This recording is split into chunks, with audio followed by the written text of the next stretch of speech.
Hello all, welcome back to YouTube channel. I am Pratap Milkani और आज के इस वीडियो में हम डिस्कस करेंगे क्लास 12 ज्योग्राफी की सेकंड बुक जो आप लोगों की है इंडिया पीपल एंड इकोनॉमी। इसके कुछ इंपॉर्टेंट 3 मार्क्स क्वेश्चन जो आज तक मतलब 2009 से लेकर 2019 तक 10 साल में सीबीएसई ने पूछे हैं अपने पेपर्स में, चाहे वो दिल्ली का सेट हो, ऑल इंडिया हो या फॉरेन हो, कंपार्टमेंट हो, इन सबके क्वेश्चंस को मैंने एक तरह से कंपाइल किया है इस वीडियो में। तो वीडियो एंड तक जरूर देखिएगा। कोई भी डाउट आया आप नीचे कॉमेंट कर दीजिएगा। और एक और बात मैं आपको बताना चाहूंगा, लाइव चैट में इस वीडियो में मैं अवेलेबल नहीं रहूंगा। आपको जो भी डाउट हो आप नीचे कमेंट कर दीजिएगा, क्योंकि क्या होता है कि लाइव चैट में बहुत इंटरनेट कनेक्शन का इशू आता है, तो कई बच्चे आप में से ऐसे होते हैं जिनको रिस्पांस मिल नहीं पाता है जल्दी। इसलिए आप क्या कीजिएगा, बस आप कमेंट कर दीजिएगा जो चीज़ आपको समझ ना आए। कोई और डाउट हो कि लाइक प्रैक्टिस कैसे करनी है, मैथ्स की प्रेपरेशन कैसे करनी है, तो आप नीचे कमेंट कर सकते हैं। I will surely handle your query.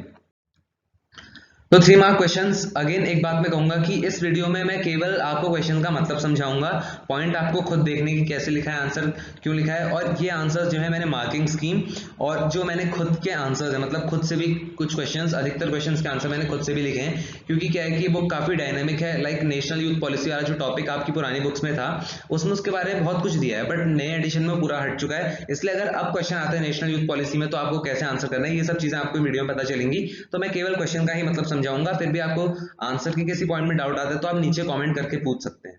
तो question number 1, why do people migrate, state the 4 streams of migration in India. तो इंडिया बुक का एक क्वेश्चन है, तो आपको ये बताना है कि लोग माइग्रेट क्यों करते हैं from one place to another, mainly due to poverty, lack of basic facilities. ये चीजें आप बता देंगे। उसके बाद आपको 4 स्ट्रीम्स लिखनी है माइग्रेशन की, which are rural to urban, urban to rural. तो आई होप आपको क्लियर हुआ हो किस तरह से लिखना है। Question number 2, what is the national youth policy of government of India. तो इसमें आपको नेशनल यूथ पॉलिसी को बेसिकली समझाना है कि कब लॉन्च हुई थी, इसका फोकस क्या है। एंड और कोशिश कीजिएगा कि आप एंड से ऐसे कर दें कि government has launched another policy, national policy for skill development to skill the youth and match their skills with demand centres. इससे एक अच्छा इंप्रेशन पड़ेगा। Question number 3, describe in brief the consequences of migration in India. तो इस question में आपको simply positive consequences और negative consequences के दो पॉइंट लिख दीजिएगा।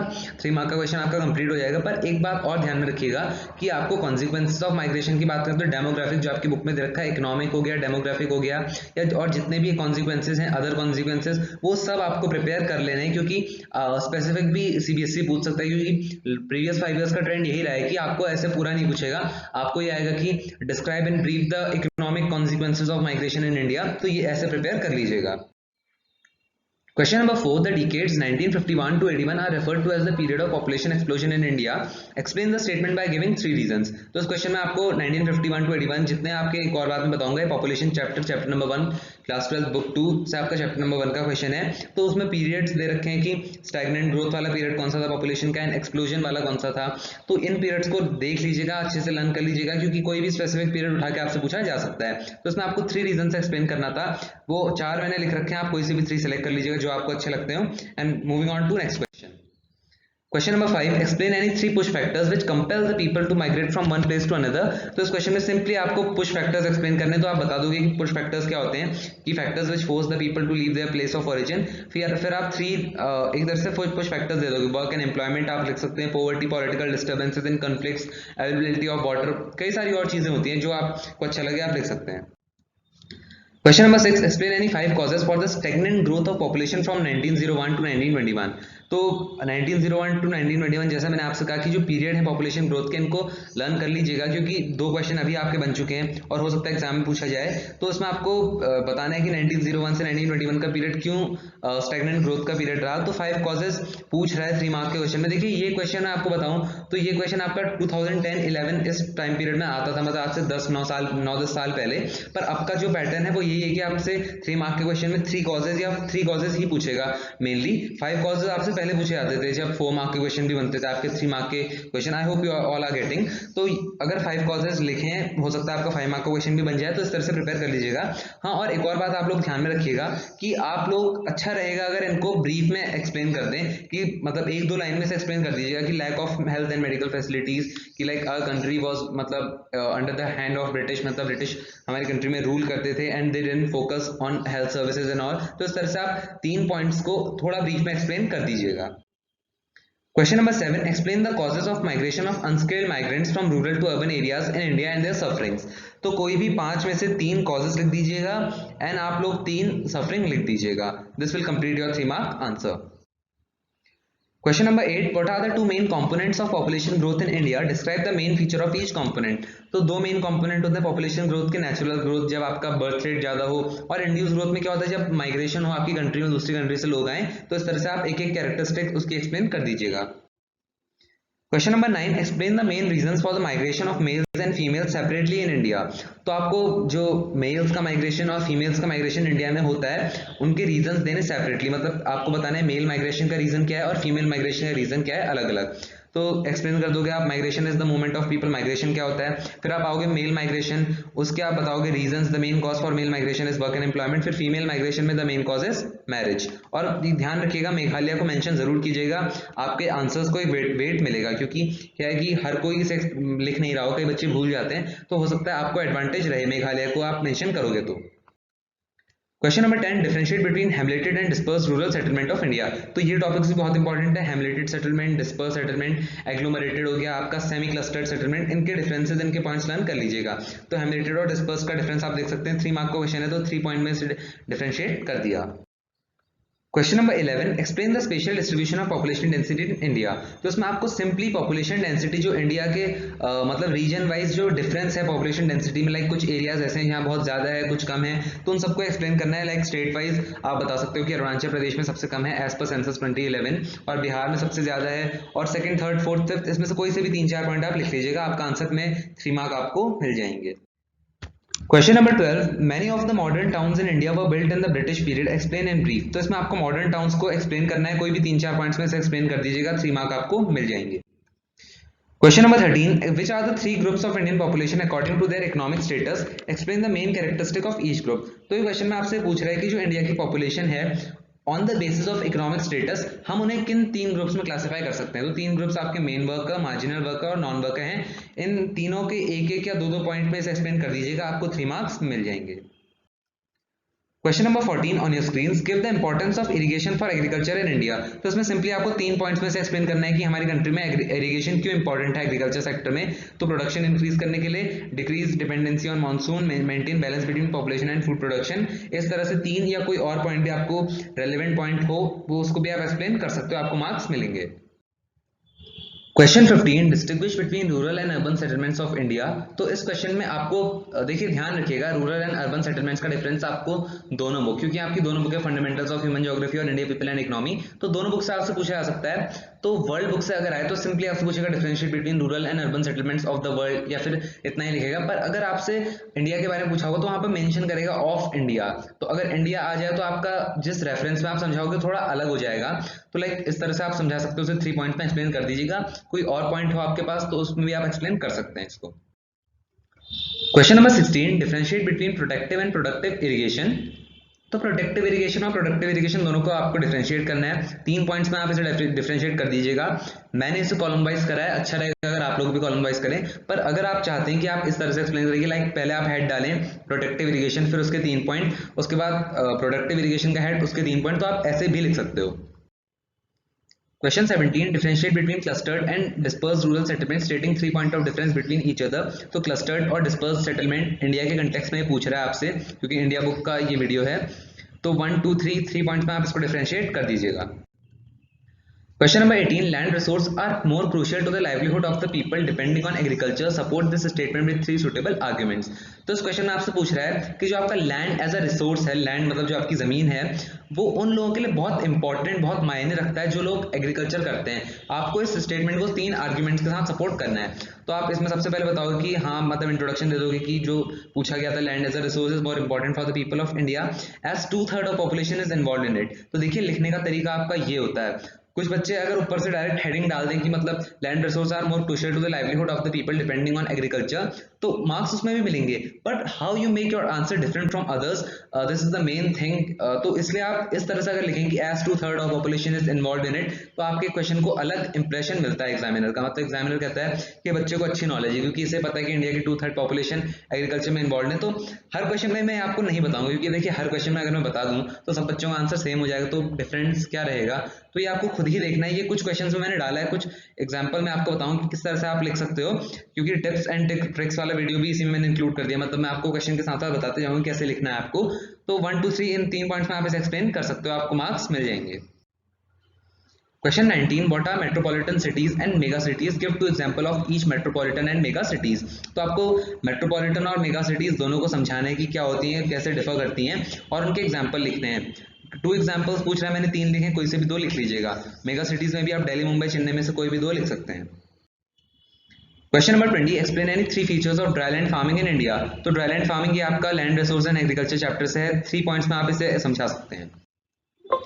Question 21, explain any 3 characteristics of clustered rural settlements of India. तो इन जितने भी पॉइंट्स मैंने दिए इनमें से कोई से भी 3 आप सेलेक्ट करके लिख लीजिएगा, आपको मार्क्स मिल जाएंगे।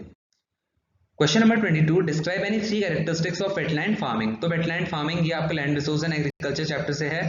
4 पॉइंट इसमें आपके सफिशिएंट रहेंगे। Question number 23, explain the features of semi clustered settlements of India. तो इस क्वेश्चन में आपको सेमी क्लस्टर्ड सेटलमेंट्स, जिसको आप फ्रेगमेंटेड सेटलमेंट्स भी कहते हैं, उनके आपको फीचर्स समझाने हैं। तो 3 फीचर्स आप लिख दीजिएगा, you will get 3 marks. Question number 22, state any 2 characteristics each of 3 distinct cropping seasons of India. तो इस क्वेश्चन में आपसे ये पूछा गया है जो हमारी कंट्री के क्रॉपिंग सीजन है, लाइक खारिफ, रबी एंड ज़ैद, इनके आपको 2 कैरेक्टरिस्टिक्स बताने हैं, इनको एक्सप्लेन करना है आपको। तो खारिफ आप बता दोगे कि कब स्टार्ट होता है, starts with onset of west south west monsoon, मतलब जून टू सितंबर अब शुरू होने वाला है, जून का महीना चल रहा है। Crops cultivated are rice, cotton, jowar, इस तरह से आप समझा दोगे। रबी में आप बताओगे कब से स्टार्ट होता है एंड क्रॉप्स कौन सी कल्टिवेट की जाती है। ज़ैद कब से स्टार्ट होता है एंड क्रॉप्स कौन सी कल्टिवेट की जाती है। Question number 25, give the meaning of disperse settlement, explain any 2 reasons for development of such settlement in India. तो डिस्पर्स सेटलमेंट का मतलब आपको बताना है कि डिस्पर्स सेटलमेंट्स क्या होती है, कि इनमें जो आपके हाउसेज होते हैं, they are build far apart from each other and they are found in the form of few huts in remote jungles. और इसके रीजंस हैं, first extremely fragmented nature of terrain and second is land resource base of habitable area. और last आप close इसे ऐसे कर सकते हो कि they are found in states of Meghalaya and Uttarakhand. Question number 26, mention any 6 land use categories in India. तो again ये पुराने पैटर्न का क्वेश्चन है, जब मैंने आपको बताया कि 3 मार्क में आपके 5 रीजंस या ऐसे 6 लैंड यूज कैटेगरीज पूछे आते थे। तो इसमें आप कोई से भी अगर अब आए, क्योंकि अब अगर आएगा भी ये, तो इसमें 3 लैंड यूज कैटेगरीज या 4 लैंड यूज कैटेगरीज 3 मार्क की मैं बात कर रहा हूँ, उससे ज़्यादा नहीं पूछेगा।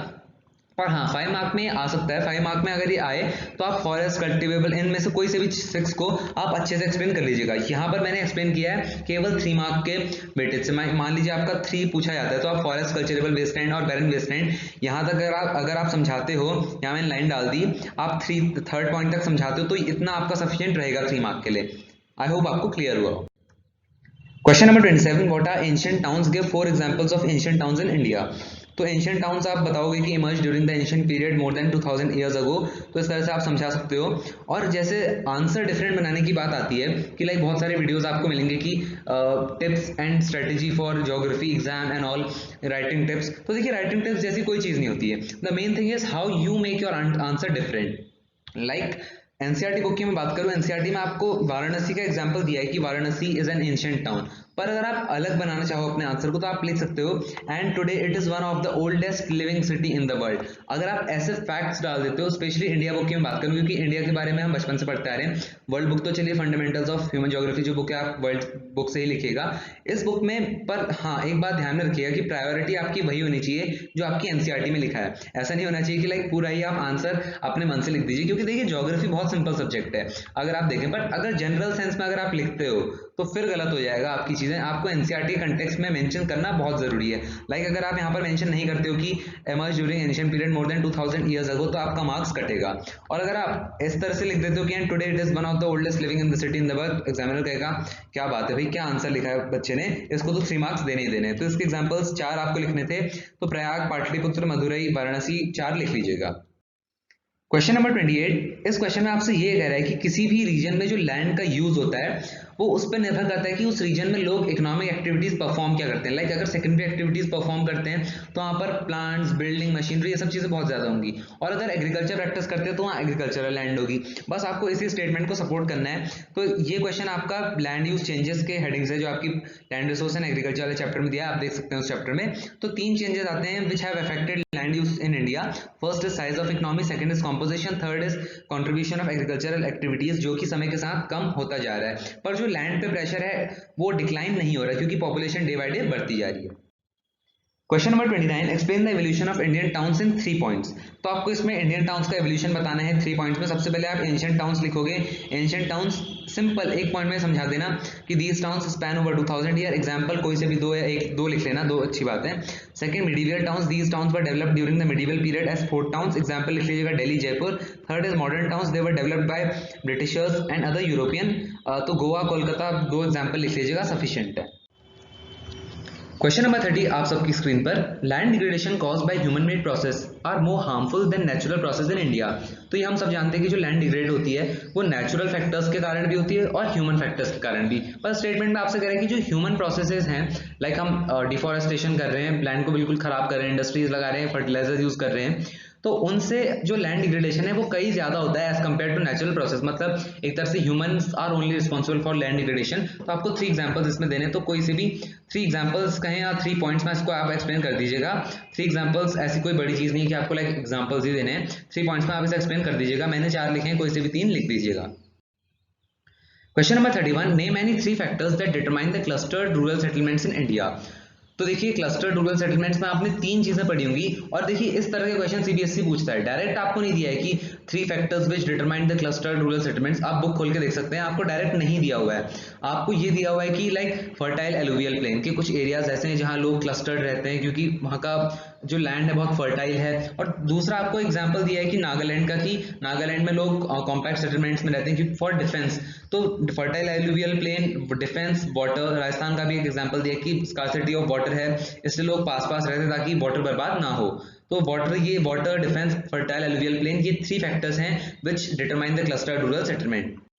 क्वेश्चन नंबर 32 आपसे पूछ रहा है कि जो कल्टीवेबल लैंड जिस पर एग्रीकल्चर करते हैं उसका जो डिग्रेडेशन होते जा रहा है वो किस तरह से एक बहुत सीरियस प्रॉब्लम है इंडिया में। आपको 3 पॉइंट्स में से एक्सप्लेन करना है, तो 3 पॉइंट में आप इसे एक्सप्लेन कर सकते हैं। Question number 33, explain any 3 factors that determine the type of rural settlements in India. तो आपने एनसीईआरटी बुक के इंट्रोडक्टरी पेज में ही है, ह्यूमन सेटलमेंट चैप्टर से क्वेश्चन है आपका। तो आपको बताया गया है कि इंडिया में जो रूरल सेटलमेंट्स को फैक्टर्स अफेक्ट करते हैं, दे आर फिजिकल फैक्टर्स। आप इसको एक्सप्लेन कीजिएगा, like include nature of terrain, climate, water availability, culture and ethnic factors, caste, religion, ये सब। And third is security factors. Question 34, classify Indian farming into 2 groups on the basis of main source of moisture for crops and also write 2 features of each। तो इस question में आपको Indian farming को 2 groups में classify करना है इस basis पर कि उन जो फार्मिंग है वो उसका मेन सोर्स ऑफ मॉइस्चर क्या, मतलब पानी कहाँ से रहती है, क्या वो इरिगेशन से अपना वाटर फेच करती है या फिर बारिश पर डिपेंडेंट है। तो ये 2 क्लासिफिकेशन है आपकी, irrigated farming and rain fade farming. आपको 2 फीचर्स भी लिखने, तो 2 फीचर्स इस तरह से आप लिख दीजिएगा। ये 3 मार्क का क्वेश्चन आपका कंप्लीट हो जाएगा। Question 35, examine the success of watershed management programme implemented in Jhabua district of Madhya Pradesh. तो केस स्टडी से रिलेटेड भी कई सारी क्वेरीज मेरे पास आती हैं कि लाइक सर जो आपके ज्योग्राफी में केस स्टडीज हैं क्या हमें पढ़नी है, क्या वो इंपॉर्टेंट है। देखिए इंपॉर्टेंट तो है, क्योंकि देखिए जब ये झाबुआ डिस्ट्रिक्ट ऑफ मध्य प्रदेश वाली जो केस स्टडी है वो आपकी आ सकती है, तो कोई भी केस स्टडी आपकी उठा के पूछी जा सकती है। पर एक बात ध्यान में रखिएगा कि आपको बिल्कुल इन डेप्थ नहीं पढ़ना है, क्योंकि केस स्टडी का आने के चांसेस बहुत कम रहते हैं। लाइक 100 मार्क्स का पेपर होगा तो उसमें से 1% चांस आपके रहेंगे कि केस स्टडी का क्वेश्चन आपका आ जाए। तो इसके लिए क्या कीजिएगा, जितनी भी आपकी केस स्टडी एनसीईआरटी में दी हुई है, परसों भी एक बच्चे ने मुझसे क्वेश्चन पूछा तो मैंने कहा था कि जितनी भी आपकी केस स्टडी दी हुई है उन्हें एक बार पढ़ लेना अच्छे से, कुछ 4-5 पॉइंट्स उनसे निकाल लेना कि क्या क्या इंपॉर्टेंट उसमें दिया हुआ है, और उतना आपके लिए सफिशिएंट है। अगर आपकी कोई भी केस स्टडी आती है तो आप बिल्कुल, आपको दिक्कत नहीं होगी। तो इसमें आपको वाटरशेड मैनेजमेंट प्रोग्राम जो झाबुआ डिस्ट्रिक्ट में इंप्लीमेंटेड है उसके बारे में पूछा गया था, तो 4 पॉइंट्स में से एक्सप्लेन कर दीजिएगा। Question number 36, explain any 3 main characteristics of mineral resources of India. तो इस क्वेश्चन में आपको सिंपली मिनरल रिसोर्स जो इंडिया के उनके 3 कैरेक्टरिस्टिक बताने हैं। सबसे पहली चीज, जो मिनरल की क्वांटिटी एंड क्वालिटी है, they have an inverse relationship. Second is distribution of mineral is uneven. Third is minerals are exhaustible. Question 37, examine any 3 causes for the deterioration of quality of water in India. सबसे पहले water quality होती क्या है, water quality refers to purity of water. फिर 3 point में आपने इसे causes बता दिए कि क्यों हमारी कंट्री में वाटर की क्वालिटी डिग्रेड होती जा रही है। Question 38, give the significance of bio energy to human beings in India. तो मिनरल एनर्जी रिसोर्सेज से आपका जो non conventional sources of energy वाला आपका हेड है उसी से आपका बायो एनर्जी का लिया हुआ है। तो बायो एनर्जी के 3 सिग्निफिकेंस के पॉइंट आपको लिख देने हैं। मैंने 4 लिखे हैं, चाहिए तो आप 4 पॉइंट्स में भी एक्सप्लेन कर दीजिए, कोई नुकसान नहीं है, पर 4 से ज्यादा एक्सीड मत कीजिएगा क्योंकि 3 मार्क का क्वेश्चन है, तो अगर आप फिर वर्ड लिमिट भी एक्सीड हो जाती है। Question 39. How has rainwater harvesting helped in the development of certain areas of India?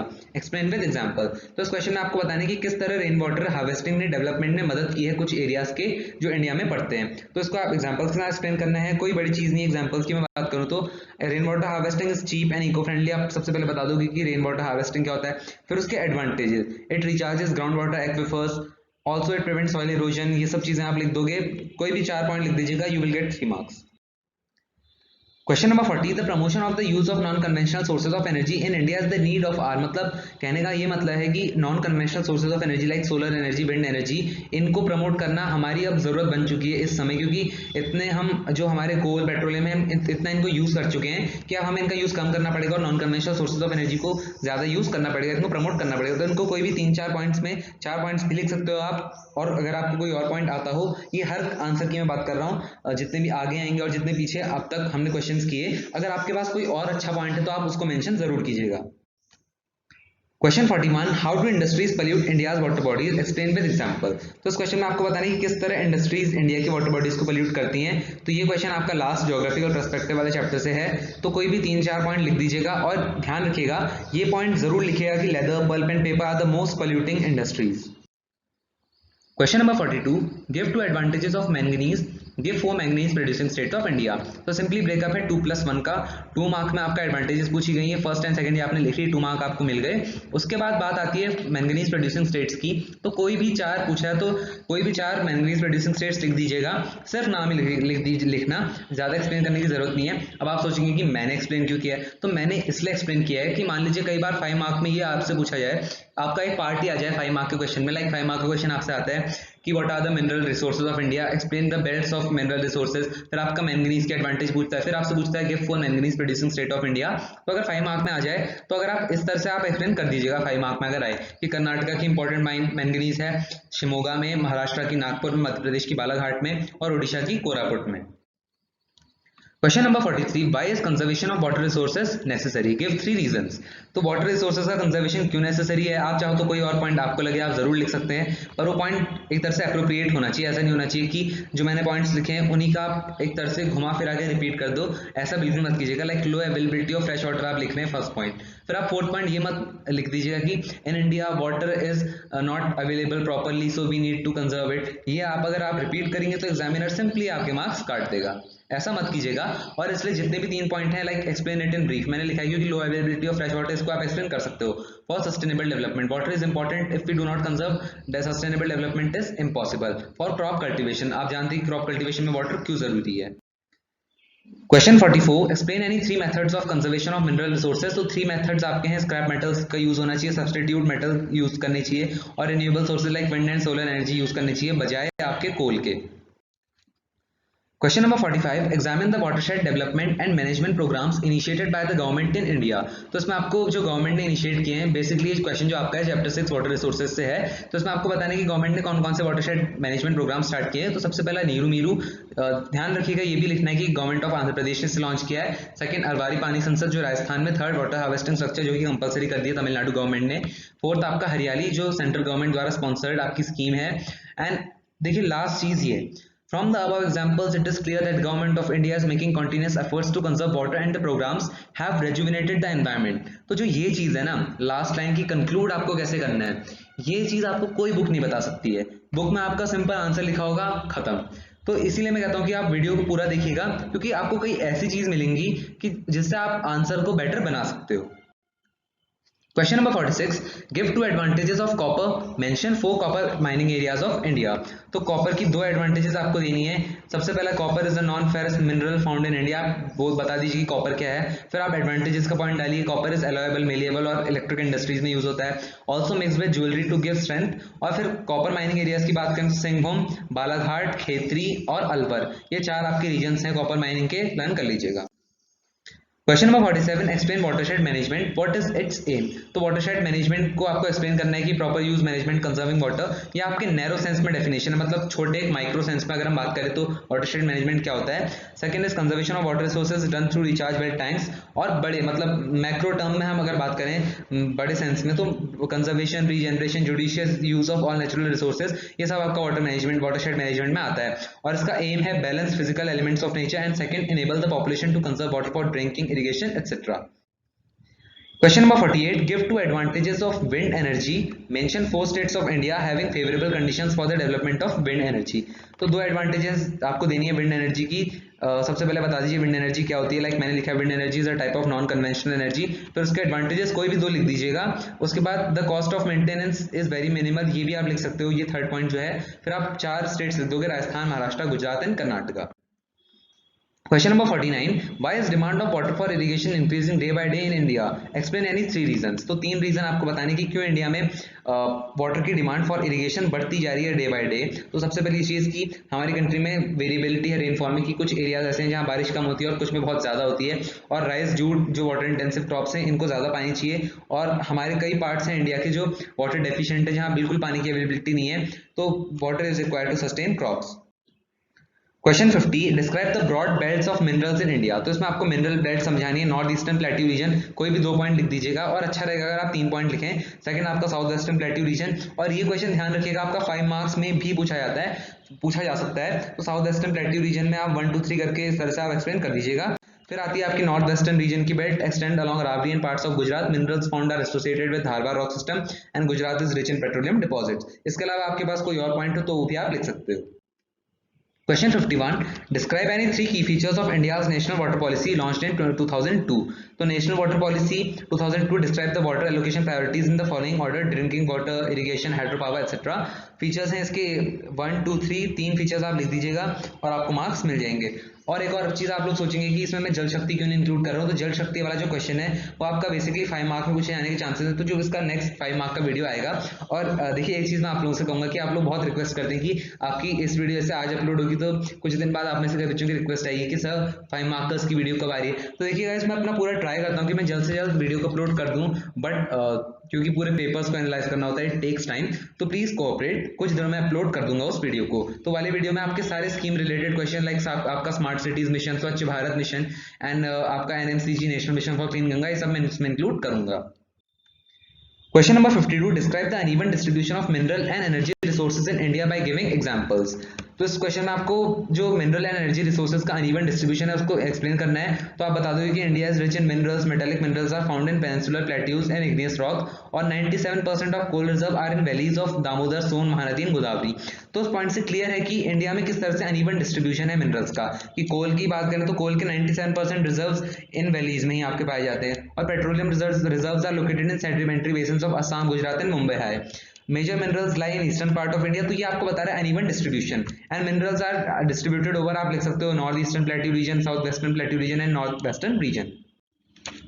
Question 53, describe any 3 major problems related to water in India. तो वाटर से related 3 major problems, low availability of fresh water, water pollution और uneven distribution of water resources, इन तीन points को आप brief में मतलब 20 to 30 words में एक्सप्लेन कर दीजिएगा। Question number 54, why do we need to conserve mineral resources. तो इस क्वेश्चन में आपको बताना है कि हमें मिनरल रिसोर्सेज को क्यों कंजर्व करना है। तो 3 पॉइंट्स में आप इसे एक्सप्लेन कर दीजिएगा, मार्क्स मिल जाएंगे, मोर देन सफिशिएंट है। चाहिए तो 4th पॉइंट भी आप लिख सकते हैं, बट एनी 3 आपको एक्सप्लेन करने होते हैं।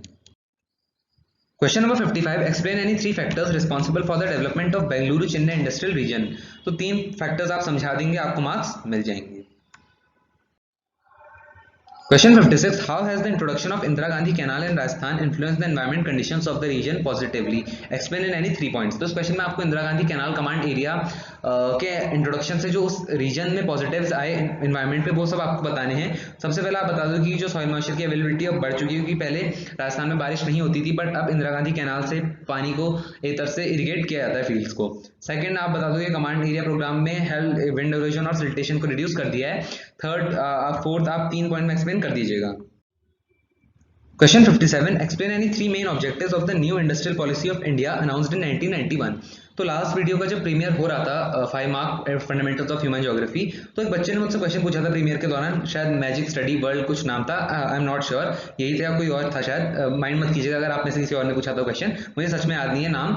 तो उन्होंने क्वेश्चन पूछा था कि क्या हम इकोनॉमिक्स में हमने जो पढ़ा है, लाइक हमने न्यू इकोनॉमिक पॉलिसी के बारे में पढ़ा है, वो हम ज्योग्राफी में इंक्लूड कर सकते हैं? तो देखिए कुछ पॉइंट्स आप इंक्लूड कर सकते हैं, लाइक आप कंक्लूजन में चाहो तो एक दो लाइन में बता देना आपकी जो इकोनॉमिक्स की नॉलेज है, पर ऐसा नहीं होना चाहिए कि आप पूरी ही इकोनॉमिक्स वहां पर लिख दो, क्योंकि इकोनॉमिक्स लिखने का स्टाइल अलग होता है, उसमें आप इकोनॉमिक्स समझाते हो, और ज्योग्राफी में आपका थोड़ा अलग होता है। चैप्टर थोड़े बहुत सेम है, लाइक आपके न्यू इकोनॉमिक पॉलिसी टॉपिक कुछ कुछ मैच करते हैं, पर बिल्कुल ऐसा मत कीजिए कि आप टोटल इकोनॉमिक्स उसमें लिख दें। एग्जामिनर को अगर मार्किंग स्कीम में वो पॉइंट्स आपके नहीं दिखे तो आपके मार्क्स कटेंगे। तो like correct economic weaknesses question में आपसे पूछा था कि न्यू इंडस्ट्रियल पॉलिसी 1991 की 3 मेन ऑब्जेक्टिव समझाइए। तो first was to correct economic weakness, जो हमारी कंट्री में वीकनेस चल रही थी, आप बता सकते हैं कि इकोनॉमिक वीकनेस थी इंडिपेंडेंस के बाद ये सब चीजें। Second, employment and international competitiveness की, हमें एम्प्लॉयमेंट बढ़ाना था, इसलिए हमने बाहर की कंपनीज को अपनी कंट्री में बुलाया। एंड इंटरनेशनल कॉम्पिटिटिवनेस मतलब बाहर का प्रोडक्ट अगर यहाँ आता है तो हमारे डोमेस्टिक प्रोडक्ट को भी कंपटीशन मिले। Third, build on gains already made, तो जो हमने गेन्स ऑलरेडी बना चुके थे, जो हमें फायदा ऑलरेडी हो चुका था, तो उन्हें और बढ़ाने के लिए भी ये पॉलिसी को इंट्रोड्यूस किया गया था। And maintain sustain growth in productivity. Question number 58, explain the main aims of Bharmour tribal area development plan. तो इस क्वेश्चन में आपको Bharmour tribal area development plan, ये क्वेश्चन आपका 9 planning and sustainable development chapter से है, तो इसमें आपको 3 से 4 पॉइंट्स लिख दीजिएगा, सफिशिएंट है 3 मार्क आंसर के लिए। Question 59, explain any 3 factors responsible for the development of Mumbai Pune industrial region. तो मुंबई पुणे इंडस्ट्रियल रीजन की जो 3 फैक्टर्स हैं, कोई से भी 3 लिख दीजिएगा। Question number 60, right characteristics of road transport in India. तो रोड ट्रांसपोर्ट के आप कैरेक्टरिस्टिक्स लिखने हैं, कोई भी 3 या 4 लिख दीजिएगा, मोर देन सफिशिएंट है लिखने को। 5 मार्क का क्वेश्चन आए तो इतने पॉइंट्स आप लिखोगे तो भी सफिशिएंट है। और हाँ, एक और बात ध्यान में रखिएगा कि 5 मार्क आंसर्स जो होंगे नेक्स्ट वीडियो में वैसे मैं बताऊंगा आप लोगों को। 5 मार्क में आप वर्ड लिमिट को ध्यान में रखिएगा, लाइक आप 5 पॉइंट लिख देते हो तो कोशिश कीजिएगा कि आप थोड़ा बढ़ा के ही लिखें 5 मार्क के आंसर में, क्योंकि एग्जामिनर को अगर वर्ड लिमिट ऐसा लगा कि नहीं मैनेज कर पाया बच्चा, तो उसमें मार्क्स काटने के चांसेस रहते हैं। Question 61, explain any 3 factors that have helped in the development of Hooghly industrial region. तो 3 फैक्टर्स लिख दीजिएगा जिनके कारण हुगली इंडस्ट्रियल रीजन डेवलप हुआ है। Question 62, why is the Indian railways divided into 16 zones, name the headquarters of southern, eastern, northern and western zones. तो जैसा मैं ऑलरेडी आप लोगों से कह चुका था कि हेडक्वार्टर्स लर्न करने हो तो साउथ, ईस्ट, नॉर्थ, वेस्ट और सेंट्रल जोन के लर्न कर लीजिएगा, काफी है। तो इंडिया का सबसे बड़ा रेलवे सिस्टम है वर्ल्ड में, वन ऑफ द लार्जेस्ट कह सकते हो आप, ताकि प्रेशर ना पड़े इतने बड़े रेलवे सिस्टम पे, इसलिए 16 जोन्स में से डिवाइड किया है। हेडक्वार्टर्स नॉर्दर्न जोन के न्यू दिल्ली, ईस्टर्न के कोलकाता, सदर्न के चेन्नई, वेस्टर्न के मुंबई और सेंट्रल के आपके मुंबई सीएसटी छत्रपति शिवाजी टर्मिनल, जो सबसे बड़ा है इंडिया में। Question 63, give the significance of iron and steel industry in 3 points. तो कोई भी 3 पॉइंट्स में आप आयरन एंड स्टील इंडस्ट्री के बारे में बता दीजिएगा। Question 64, describe any 3 characteristics of state highways of India. तो 3 कैरेक्टरिस्टिक्स आपको बतानी है स्टेट हाईवेज ऑफ इंडिया के बारे में। तो they are constructed and maintained by state government and all, ये 3 पॉइंट आप एक्सप्लेन कर दीजिएगा। Question 65, why are the iron and steel plants located near the sources of raw material in India. तो क्यों इंडिया में जो आयरन एंड स्टील प्लांट है वो रॉ मटेरियल के सोर्स के पास लोकेटेड है, ये आपको बताना है। तो वेट लूजिंग मटेरियल यूज करते हैं, ये सब चीजें आप बता सकते हो, 3 पॉइंट्स में एक्सप्लेन कर दीजिएगा।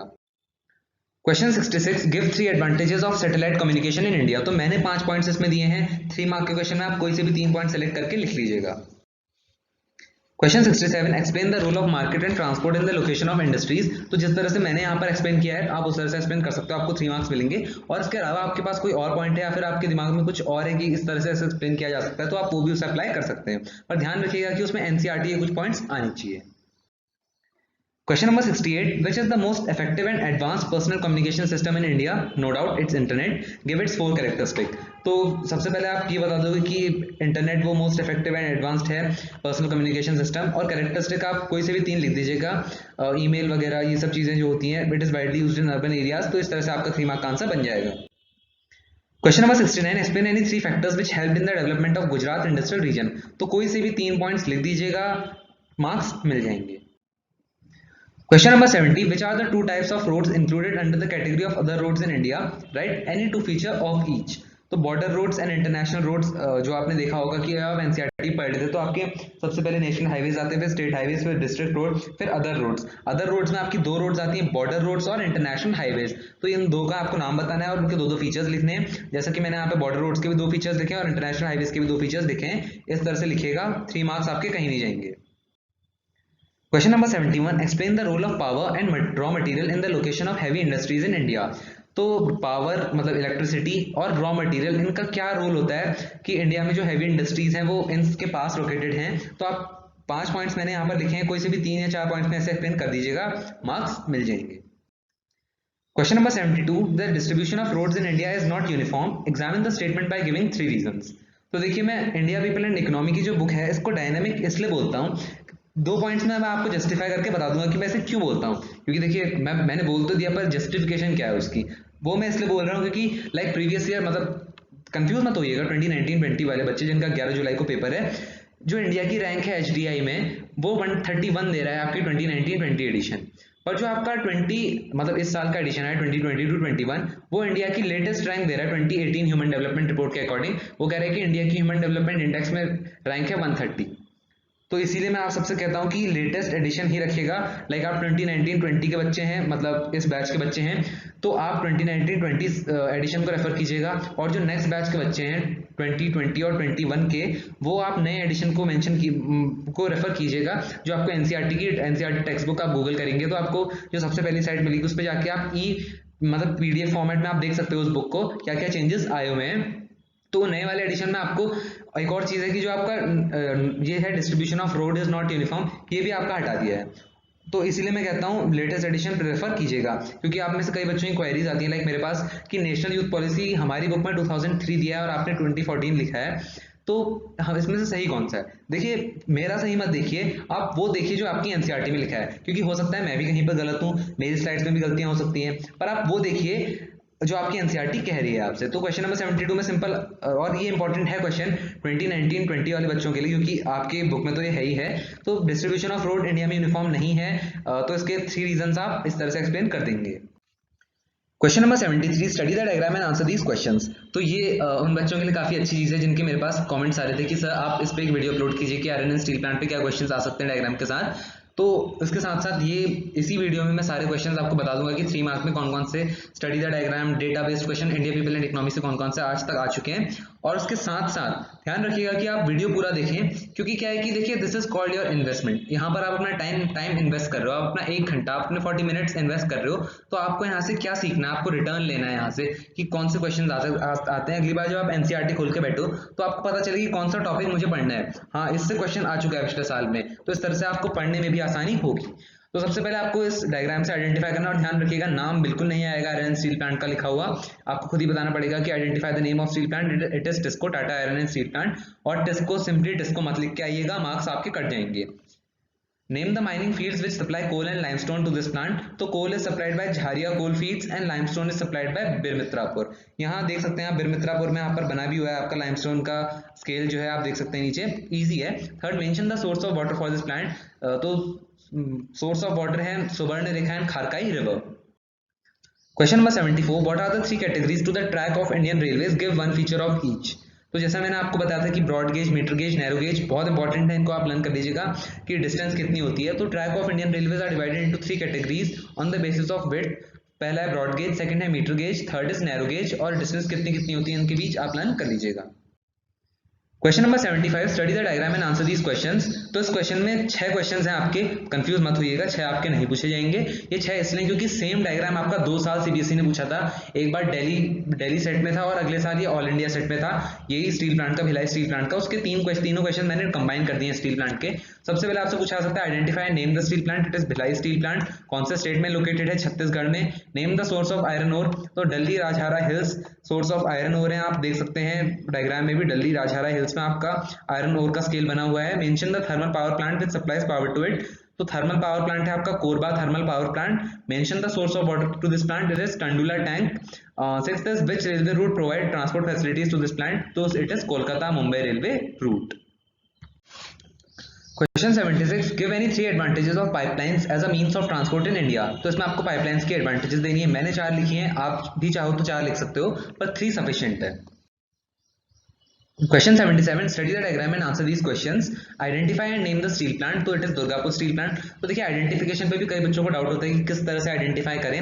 तो देखिए एक ही सोल्यूशन है इसका कि आप कुछ लोकेशंस को याद कर लीजिए कि आसपास क्या क्या है। लाइक आप बिरमित्रापुर में लर्न कर सकते हो, झारिया रानीगंज ये कहाँ पर है, ये सब दुर्गापुर के आसपास है, इस तरह से आप लर्न कर सकते हो। दामोदर कहाँ से जा रही है, कौन सी रेलवे लाइन है, इस तरह से आप पैटर्न रिमेंबर कर सकते हो। Second is name the mining areas which supply coal and manganese. तो रानीगंज और झारिया जो है सब कोल सप्लाई करता है और नोआमुडी मैंगनीज को सप्लाई करता है। Third is river, name the source of water supply to this plant. तो it is river Damodar. Question 78, most of India foreign trade is carried through sea routes, explain the statement in 3 points. तो इस question में आपको ये बताना है कि जो इंडिया का फॉरेन ट्रेड है, स्टेटमेंट आपको दी हुई है कि अधिकतर वो सी रूट्स के थ्रू होता है, बस आपको इसे एक्सप्लेन करना है। सबसे पहली चीज, इंडिया की कोस्ट लाइन सबसे बड़ी है, 7517 किलोमीटर की कोस्ट लाइन है। फिर आपका जो वाटर ट्रांसपोर्ट है, सी ट्रांसपोर्ट जिसे आप कहें, चीपेस्ट मीन्स ऑफ ट्रांसपोर्ट है। Third, open to sea from 3 side की हमारी जो ज्योग्राफिकल लोकेशन है, हम तीनों साइड से सी है, हमारे इंडियन ओशन है साउथ में, आपका वेस्ट में अरेबियन सी है एंड ईस्ट में आपका बे ऑफ बंगाल है। तो इस तरह से आप लिख सकते हो, इसलिए सी रूट्स का इस्तेमाल होता है। देखिए 3 पॉइंट में आपका आंसर कंप्लीट हो गया। ये 3 पॉइंट इसके मेन इंपॉर्टेंट पॉइंट्स हैं। उसके बाद जो स्टार वाली नीचे ऑप्शनल चीज है, ऑप्शनल है, या आप चाहो तो अपना आंसर को इंप्रेशन देने के लिए लिखिएगा कि जो इंडिया का 95% ट्रेड है वो वॉल्यूम के थ्रू और 75% वैल्यू के थ्रू ओशियनिक रूट से मूव करता है। Hence we can say most of India's foreign trade is carried through sea roots.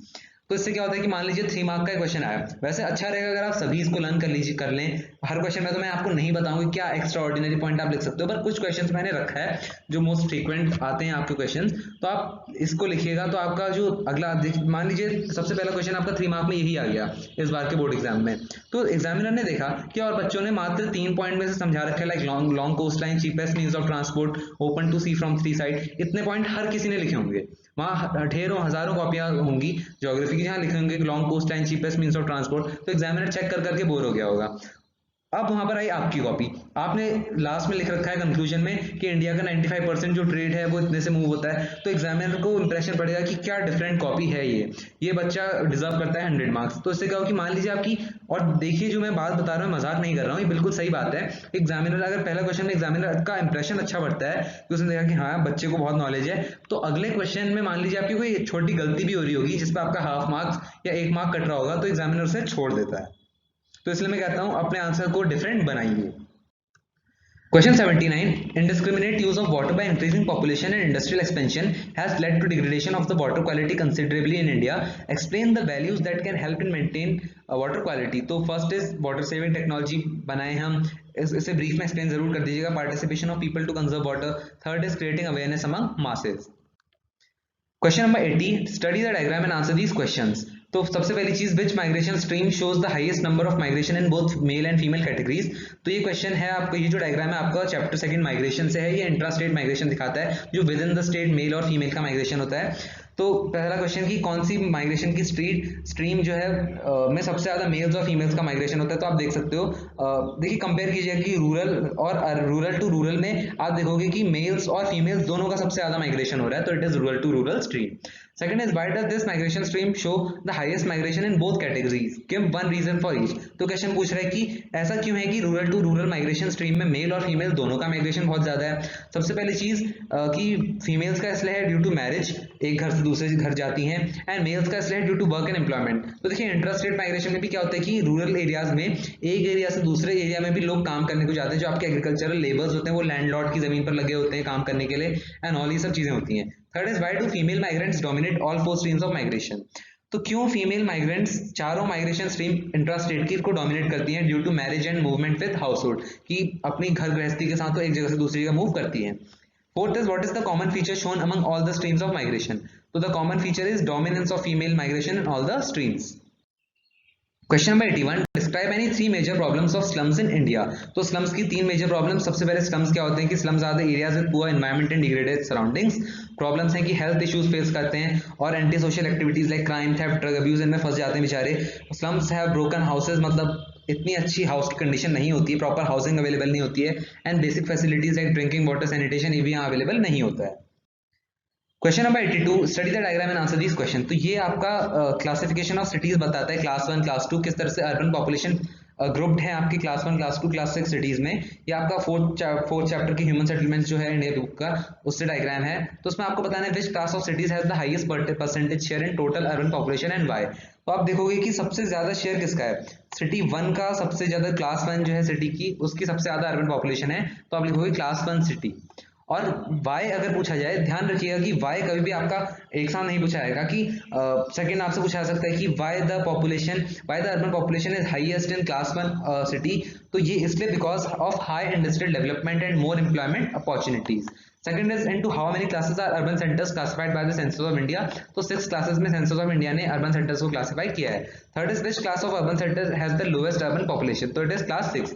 what is the population size of second class of cities? So it is 50,000 to 99,999. Fifth is what is the percentage share of urban population in class 1 cities? It is 60.45%. Sixth is which class of cities consist highest number of cities? तो ये तभी आपका ये question जो है, कुछ question में से लाइक ये एंड ये आपके तभी आएंगे जब टेबल आपकी आए। टेबल लाइक इस डायग्राम के बाद आप देखोगे कि टेबल भी बनी हुई है कि कितनी सिटीज हैं, कितनी अर्बन पॉपुलेशन है। तो फिफ्थ और सिक्स्थ क्वेश्चन आपके तभी पूछे जाएंगे जब आपकी टेबल गिवन हो। Question number 83, how is the degradation of cultivable land one of the serious problems in India? Explain in any 3 points. तो हमारी कंट्री इंडिया में क्यों कल्टिवेबल लैंड का डिग्रेडेशन एक बहुत सीरियस प्रॉब्लम है, उसको 3 पॉइंट में आपको एक्सप्लेन करना है। Due to limited availability and deterioration in quality of available land. Second is natural and human processes which are responsible for degradation. Third, cultivable land जो है वो सीरियस इश्यूज फेस करती है like alkalinization, salinization, water logging etcetera. कोई और point भी हो आप वो भी लिख सकते हो। Question 84, define and give any 3 consequences of air pollution. तो सिंपली एयर पोल्यूशन को डिफाइन कीजिएगा और उसके 3 कॉन्सिक्वेंसेज लिख दीजिएगा। मैंने 5 लिखे हैं, आप इनमें से कोई भी सेलेक्ट करके 3 लिख लीजिएगा। Question number 85, what is noise pollution? Explain any 4 sources of noise. तो noise pollution refers to noise that is unbearable and cause discomfort to human beings. और सोर्सेज की मैं बात करूँ तो कोई भी 4 वैसे पूछ रहा है, 4 सोर्स इसके लिख लीजिएगा। Question 86, why is urban waste disposal a serious problem in India? Give any 3 reasons. तो इंडिया में urban waste disposal serious problem इसलिए है क्योंकि जो सॉलिड वेस्ट है इट रिमेन्स अनकलेक्टेड, वो कलेक्ट नहीं किया, तो वो सड़कों पर ढेर पड़े रहता है कूड़े का। इस तरह से आप समझ सकते हो। तो रीजन उसके कोई भी 3 या 4 लिख लीजिएगा। 3 लिखें मोर देन सफिशिएंट है, 4 भी आप इंक्लूड कर सकते हो। Question number 87, study the diagram and answer these question. तो अगेन ये डायग्राम है।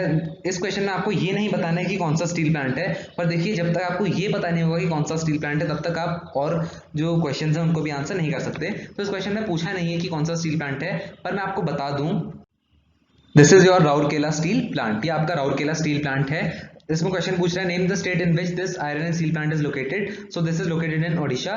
कोल और आयरन का सोर्स है, कोल आपका झारिया से आता है और आयरन और केंदुझार और सुंदरगढ़ से आता है। केंदुझार और सुंदरगढ़ दोनों में से कोई सा भी एक लिख सकते हो। Third is explain the principal on which the plant was setup. तो ये थोड़ा कंफ्यूजिंग क्वेश्चन बन चुका था, जो सीबीएसई का ट्रेंड बदलते जा रहा है क्वेश्चन पूछने का। पहले के क्वेश्चन आप देखे होंगे जो स्टील प्लांट के थे डायरेक्ट थे कि वाटर कहाँ से लेता है। अब क्वेश्चन इस तरह से पूछे जाने लगे कि कौन से प्रिंसिपल पे प्लांट सेटअप किया गया था। तो this was setup near the source of raw material to minimise the cost of transporting weight losing raw material. Fourth is which is the main source of electricity for this plant. तो electricity का main source है Hirakud project. Question number 88, India as a land of linguistic diversity. इस statement को आपको support करना है। 3 mark का question है, तो 3 से 4 पॉइंट आपके मोर देन सफिशिएंट हैं। सबसे पहले आप लिखोगे कि इंडिया लिंग्विस्टिक डाइवर्सिटी का मतलब हमारे यहाँ जो लैंग्वेज है, कई सारी लैंग्वेज हैं, कई डिफरेंट लैंग्वेज लोग बोलते हैं। तो 1928 के लिंग्विस्टिक सर्वे ने बताया कि 179 लैंग्वेजेस हैं हमारी कंट्री में और 544 डायलेक्ट्स हैं। ये बात हो रही है 1928 के सर्वे की। और मॉडर्न इंडिया पे हम आए तो 22 शेड्यूल्ड लैंग्वेजेस जो कॉन्स्टिट्यूशन में है and a number of non scheduled languages. Next is Hindi speakers have the highest percentage and smallest language groups are Sanskrit Bodo. मतलब संस्कृत और बोडो के बहुत कम स्पीकर्स हैं।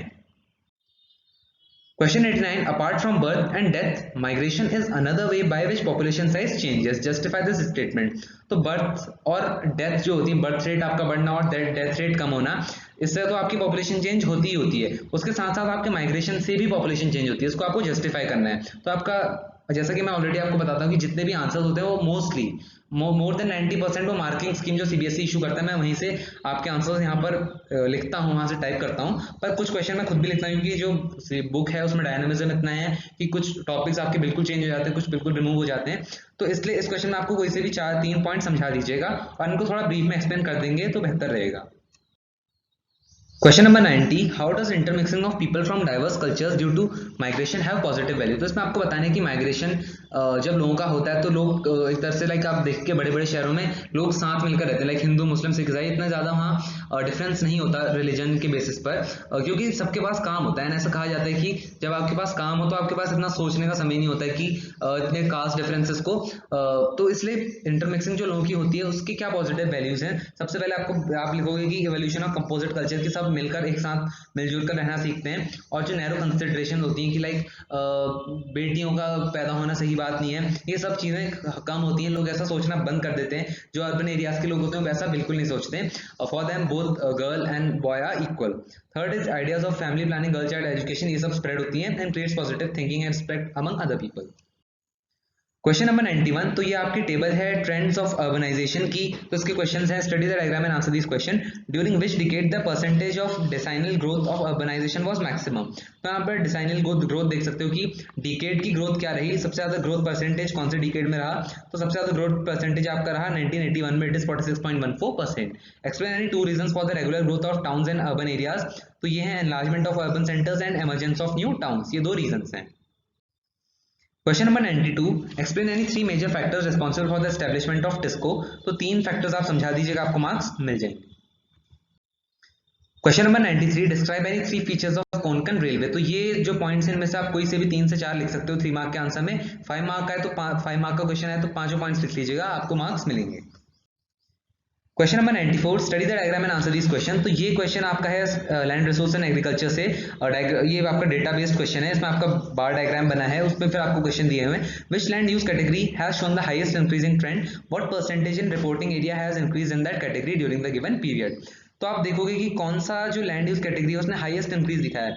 वो आप ऐसे देखोगे, आप कंपेयर करोगे कि लाइक 17 23.3, इसमें ज़्यादा डिफरेंस नहीं है। जो मेन डिफरेंस आया है वो है area under non agricultural uses. सबसे ज़्यादा जो इंक्रीजिंग ट्रेंड है वो इस वाले में है। तो आप लिख दोगे कि एरिया अंडर नॉन एग्रीकल्चरल जो यूजेस है, it has shown the highest increasing trend.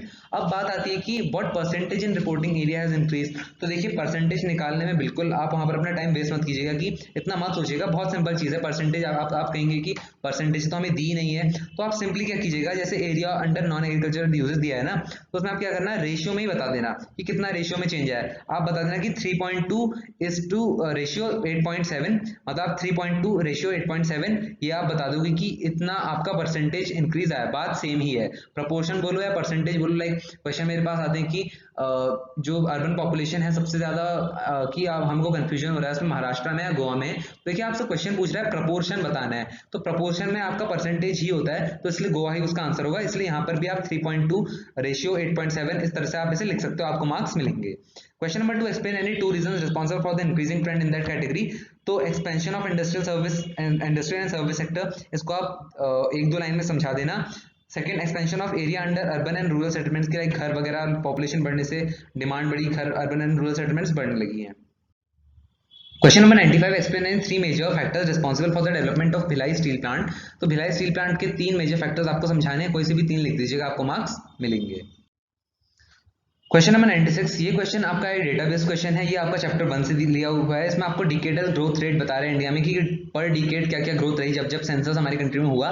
तो डिकेड वाइज सबसे पहले क्वेश्चन है, which decade has shown the negative trend. तो 1921 एकमात्र ऐसा डिकेड रहा जब नेगेटिव परसेंट ग्रोथ रही, मतलब -0.31। उसके बाद सेकंड है, mention any two decades in which the percentage decadal growth has shown regular downward trend. तो आपने पढ़ा भी होगा कि 1971 से 1981 तक रेगुलर इंक्रीज रहा, बट 1981 से एक डिक्लाइन रहा है पॉपुलेशन ग्रोथ रेट में। लाइक आप देखोगे कि 1961 में 21.51 था, तो 1971 में 24.80 हुआ, पर 1981 से कांस्टेंट होना शुरू कर गया, ज़्यादा चेंज नहीं आया, 24.66। उसके बाद ज़्यादा चेंज हुई 23.85। तो दिस इज कॉल्ड, एक तरह से जो उसमें एक डाउनवर्ड ट्रेंड आया है। तो ये 2 डिकेड्स हैं आपके 1981 एंड 1991। आपको थर्ड क्वेश्चन में रीजंस देने की क्यों डिक्लाइन हुआ है। तो first is fall in birth rate and improved quality of life, and second is increase in mean age at marriage. इसके साथ साथ आप ये भी लिख सकते हो कि इंक्रीज इन लिटरेसी, ये सब चीजें जो भी आपको बुक्स में दी हुई हैं। Question 97, study the diagram and answer this question. तो Indira Gandhi canal command area वाला ये क्वेश्चन है। ये बेसिकली 5 मार्क में भी आपसे पूछा जा सकता है। 5 मार्क में अगर आपसे पूछा जाता है क्वेश्चन, तो आपको एक और 3 मार्क का उसमें पार्ट दे देता है कि distinguish between float system of irrigation and lift system of irrigation, उसके बीच में डिफरेंस मैंने नेक्स्ट स्लाइड में आपको बता रखा है। इस स्लाइड में बेसिकली जो 3 मार्क में पूछा जा सकता है वो है एक एक मार्क के, mention the source of origin, तो हरिके बैराज से ओरिजिन होती है, ओरिजिनेट होती है। By the area to the east of canal under lift irrigation, जो ईस्ट है कैनाल का, ईस्ट कैनाल है एरिया का, वो इसलिए लिफ्ट इरिगेशन से किया जाता है क्योंकि डेजर्ट एरिया है, वहाँ फ्लो इरिगेशन के थ्रू इरिगेशन नहीं की जा सकती है। Third is explain the economic significance, तो यहाँ क्रॉपिंग इंटेंसिटी बढ़ चुकी है, ज्यादा से ज्यादा क्रॉप लगाई जा रही है। Name any 4 district, Jaisalmer, Barmer, Bikaner, Churu, Ganganagar, इनमें से कोई भी 4 डिस्ट्रिक्ट मेंशन कर दीजिएगा। Question number 98, distinguish between flow system and lift system of irrigation, तो फ्लो इरिगेशन सिस्टम 3 पॉइंट्स आप इस तरह से इसे एक्सप्लेन कर देंगे, डिफरेंशिएट कर देंगे, लिफ्ट सिस्टम को आप इस तरह से डिफरेंशिएट कर देंगे, आपको मार्क्स मिल जाएंगे। ये क्वेश्चन आपका बेसिकली 5 मार्क में अगर Indira Gandhi canal command area का आया, उसमें 3 मार्क में आपका ये पूछा जा सकता है और 1 मार्क के 2 क्वेश्चन पूछे जा सकते हैं, तो उसके लिए भी हेल्पफुल है। Question number 99, one more to go for 100, evaluate the Bharatmala scheme, तो इसमें आपको भारतमाला स्कीम को इवेल्युएट करना है कि सबसे पहले it is an umbrella scheme, umbrella scheme मतलब काफी ज्यादा एस्पेक्ट्स को कवर करता है। सबसे पहले development of state roads along coastal border, backward area, religious tourist programme. अगर आपका 5 मार्क में भी आया तो आपको यही लिखना है। सो क्वेश्चन नंबर 100, तो 100 भी पूरा हो गया, हमारा सेंचुरी पूरी हो चुकी है इस वीडियो की। फंडामेंटल्स ऑफ ह्यूमन ज्योग्राफी की जो 3 मार्कर्स थे उनमें हमने 50 पूरी की थी, इसमें हमने 100 भी पूरी कर ली क्योंकि चैप्टर्स ज्यादा हैं। तो आई होप आप लोग अब तक बोर नहीं हुए हो, आपको मजा आया हो, आपको अच्छा लगा हो जितने भी क्वेश्चन आपने देखे। लास्ट क्वेश्चन देख लीजिए, in census of India migration is enumerated on 2 basis, explain. तो आपसे ये स्टेटमेंट भी पूछी जा सकती है कि जो सेंसस है इंडिया का उसमें माइग्रेशन 2 बेसिस पर एन्यूमरेट किया जाता है, उसको एक्सप्लेन कीजिए। सबसे पहला है आपका प्लेस ऑफ बर्थ और सेकंड है आपका प्लेस ऑफ रेजिडेंस, और लास्ट में आप लिख सकते हो from the above points it is clear that in census of India migration is enumerated on 2 basis. ये आपका पूरा हो गया question. So guys this was all for this video. I hope आप सबको ये वीडियो पसंद आया हो एंड आपको जो भी डाउट है इस वीडियो में, मतलब कोई पॉइंट आपको समझ ना आया हो कि इसका आंसर ये क्यों होना चाहिए, जो मैंने सोचा वो क्यों होना चाहिए, तो आप नीचे कमेंट कर सकते हैं, मैं आंसर जरूर दूंगा आपको। और उसके साथ साथ मैं एक और चीज आपको बताना चाहूंगा कि कुछ क्वेश्चंस हैं जो सीबीएसई ने आज तक नहीं पूछे, कुछ इंपॉर्टेंट क्वेश्चंस की मैं बात कर रहा हूँ। लाइक ह्यूमन डेवलपमेंट चैप्टर से ज्यादा क्वेश्चंस आपने देखे होंगे आज तक सीबीएसई ने नहीं पूछे, बट उससे क्वेश्चन आ सकता है। लाइक आपका नियो माल्थूसियन व्यू वाला क्वेश्चन आ सकता है कि नियो माल्थूस का व्यू क्या था, एंड ये सब चीजें आपकी आ सकती हैं। इसलिए आप ये मत सोचिएगा कि जितने क्वेश्चंस हैं ये इनफ हैं। जो 100 वाले बच्चे हैं उनसे मैं कहूंगा कि वीडियो को पूरा एनालाइज कीजिएगा, उसके बाद आपने जो टॉपिक्स आज तक हैं सब चीज, हर चीज को रिवाइज कीजिएगा, क्योंकि सीबीएसई कहीं से भी पूछ सकता है। ये इसका एग्जाम्पल मैंने आपको जो फंडामेंटल्स ऑफ ह्यूमन ज्योग्राफी का 5 मार्कर्स के क्वेश्चंस वाला वीडियो था उसमें मैंने आपको बता दिया था कि सीबीएसई ने ओपेक और जो आपका ईयू वाला क्वेश्चन था, यूरोपियन यूनियन, उसके स्पेशल डिफरेंस में कभी भी रीजनल ट्रेडिंग ब्लॉक्स को नहीं पूछा, बट 2019 एडिशन वाले में वो क्वेश्चन भी दे दिया। इसलिए हर चीज पढ़िएगा।